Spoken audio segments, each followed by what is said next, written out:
BSNL സഹകരണ സംഘം നിക്ഷേപ തട്ടിപ്പിൽ 37.57 കോടി രൂപയുടെ സ്വത്തുക്കൾ കണ്ടുകെട്ടി ED. തിരുവനന്തപുരം, കൊല്ലം ജില്ലകളിലായി 120 സ്ഥാവര സ്വത്തുക്കളാണ് കണ്ടുകെട്ടിയത്. 300 കോടിയോളം രൂപയുടേതാണ് നിക്ഷേപ തട്ടിപ്പ്. വിവരങ്ങളുമായി ജിജീഷ് കർണാകരനൊപ്പം ചേരുന്നു. ജിജീഷ്, പറയൂ.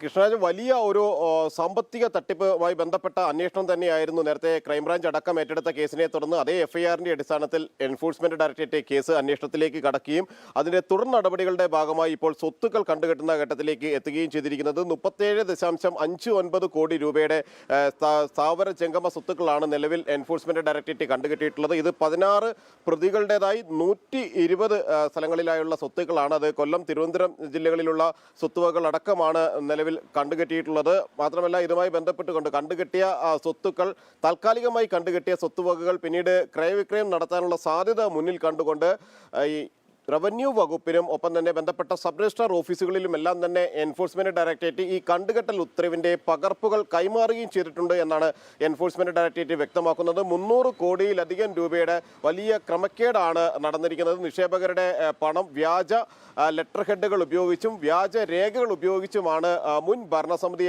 അംഗങ്ങൾ തട്ടിയെടുത്തത്. മുൻ ഭരണസമിതിയിലുള്ളവരും അവിടുത്തെ ജീവനക്കാരും അടക്കമുള്ള ആളുകളാണ് ഈ സാമ്പത്തിക തട്ടിപ്പുകൾക്ക് പിന്നിലെന്നാണ് പിന്നീട് അന്വേഷിച്ച പോലീസും ഒപ്പം തന്നെ എൻഫോഴ്സ്മെന്റ് ഡയറക്ടറേറ്റും കണ്ടെത്തിയത്.